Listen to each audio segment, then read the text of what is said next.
새뮤얼 스마일스의 자조론, 스스로 돕는 자를 하늘도 돕는다. 새뮤얼 스마일스의 자조론은 흔히 성공을 위한 처세술로 오해받곤 하지만 깊이 읽어보면 그가 전하고자 했던 진짜 메시지는 개인의 도덕적 완성, 인격의 형성, 그리고 사회적 책임이 조화된 성숙한 시민의식에 있음을 알 수 있습니다. 스마일스가 강조한 핵심 메시지를 다각도로 분석해드리겠습니다. 안녕하세요. 1859년에 세상을 정말 떠들썩하게 만든 책이 한 권 있었어요. 바로 새뮤얼 스마일스의 자조론입니다. 이 책이 오늘날 우리한테 대체 뭘 말하고 싶었던 걸까요? 그 진짜 메시지, 지금부터 한번 파헤쳐보죠. 이 문장 정말 익숙하죠? 네, 맞아요. 역사상 가장 영향력 있는 책 중 하나로 꼽히는 바로 그 책, 자조론의 첫 문장입니다. 이 문장 하나가 정말 수많은 사람들의 인생 좌우명이 됐고 심지어 한 시대의 정신 그 자체가 됐어요. 이거 좀 놀랍지 않으세요? 아니, 과학사에 정말 거대한 획을 그은 종의 기원하고 같은 해에 나왔는데도 사람들 반응은 자조론에 훨씬 더 뜨거웠다는 거예요. 나오자마자 그냥 베스트셀러가 된 수준이 아니라 이건 뭐 거의 사회적인 신드롬이었던 거죠. 우리는 보통 자조론 하면 그냥 내 노력으로 성공해라, 뭐 이런 책으로만 생각하잖아요. 근데 과연 그게 전부일까요? 어쩌면 우리가 이 책의 진짜 중요한 메시지를 완전히 잘못 알고 있는 건 아닐까요? 자, 지금부터 그 속을 한번 제대로 들여다보겠습니다. 자, 그럼 첫 번째로 자조론이 성공보다 더 중요하게 생각했던 가치가 대체 뭐였는지 한번 알아볼게요. 근데 이거 좀 놀라실 수도 있어요. 스마일스가 제일 중요하다고 했던 건 우리가 생각하는 그런 돈이나 명예가 아니었거든요. 보세요. 우리가 흔히 생각하는 거랑 이 책이 진짜 말하려는 거랑 이렇게나 차이가 나요. 사람들은 자조론을 무슨 성공 비법서처럼 여기지만 스마일스는 사실 부나 명예가 아니라 정직, 성실, 그리고 무엇보다도 품성. 바로 이 품성을 갖추는 게 인생의 궁극적인 목표라고 말하고 있습니다. 스마일스한테 품성이라는 건 바로 이런 거였어요. 생각해보세요. 돈, 지위, 명예, 이런 건 언제든지 사라질 수 있잖아요. 하지만 한번 제대로 닦아놓은 좋은 품성만큼은 그 누구도, 그 어떤 것도 뺏어갈 수가 없다는 거죠. 이게 바로 그가 생각했던 진짜 부였던 겁니다. 영원히 내 곁에 남는 자산 말이에요. 바로 이 지점에서 스마일스의 관점이 아주 명확해집니다. 핵심은 뭘 이뤘냐가 아니라 어떻게 살았냐는 거예요. 그래서 그는 부정한 방법으로 돈을 벌거나 남을 짓밟고 올라선 성공을 정말 신랄하게 비판했어요. 그런 성공은 존경받을 가치가 전혀 없다고 본 거죠. 오히려 사회적으로는 가난하고 아무도 알아주지 않더라도 매일매일 정직하고 성실하게 자기 삶을 살아가는 평범한 사람들에게서 훨씬 더 위대한 가치를 발견했습니다. 바로 이런 점 때문에 자조론이 단순한 자기교발서를 넘어서 깊이 있는 인생 철학서로 평가받는 겁니다. 자, 그럼 이제 스마일스 철학의 또 다른 핵심 축으로 한번 넘어가 볼까요? 이건 바로 타고난 재능보다 더 위대한 것, 바로 꾸준한 노력의 가치에 대한 이야기입니다. 이 말 한마디가 스마일스의 생각을 정말 잘 보여주죠. 인내는 천재보다 강하다. 그는 타고난 천재성보다 꾸준하게 한우물만 파는 그 성실함과 인내심이 결국에는 훨씬 더 위대한 결과를 만들어낸다고 굳게 믿었습니다.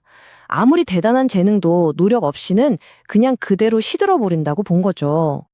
스마일스는 그냥 말로만 한 게 아니에요. 자기 주장을 증명하려고 실제 인물들의 이야기로 책을 가득 채웠습니다. 근데 재밌는 건 이 사람들 대부분이 정말 보잘것없는 환경에서 시작했다는 거예요. 예를 들어 증기기관차의 아버지 조지 스티븐슨. 탄광촌에서 글도 못 배우고 일을 시작했지만 밤마다 정말 끈질기게 기계를 파고들어서 역사를 바꿔놨잖아요. 또 증기기관을 획기적으로 개선한 제임스 와트는 평생을 병과 빚에 시달리면서도 연구를 손에서 놓지 않았죠.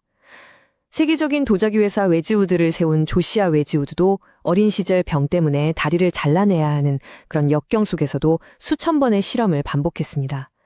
이 사람들 모두가 뭐예요?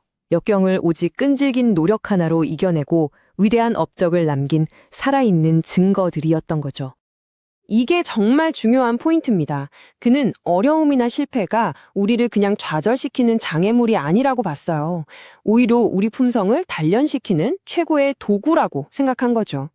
고난을 이겨내는 그 과정이야말로 인격을 더 단단하게 만들고 진짜 만족감을 느끼게 하는 훈련이라는 겁니다.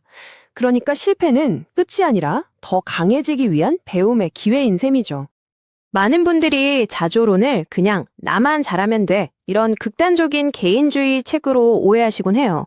하지만 스마일러스의 생각은 그보다 훨씬 더 넓고 깊었습니다.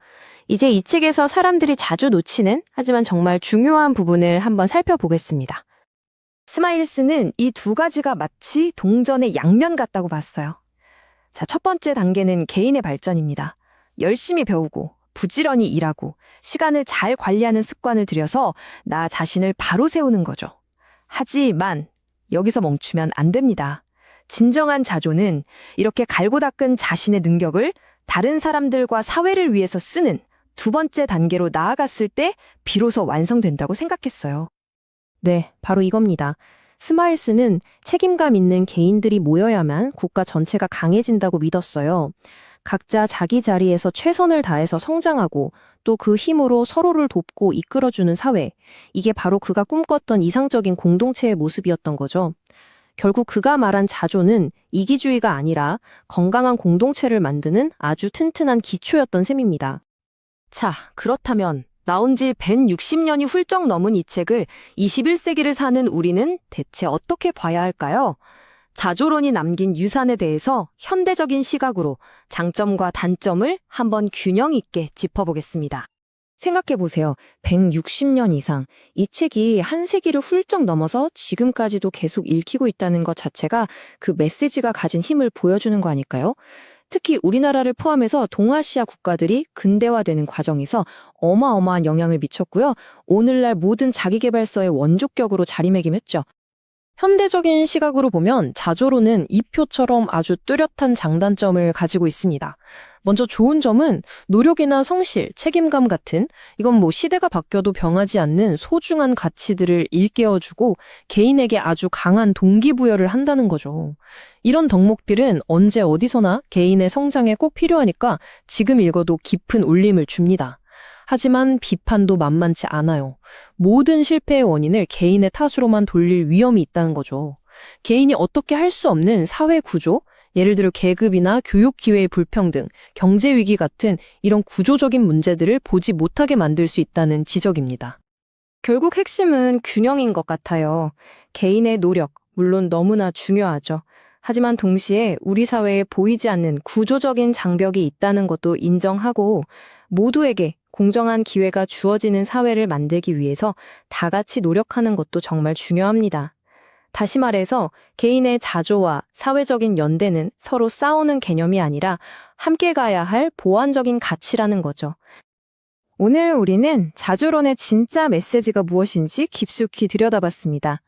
이 책은 그냥 이렇게 하면 성공한다는 지침서가 아니라 품성과 노력, 그리고 사회적 책임에 대한 깊은 성찰을 담은 고전이었죠.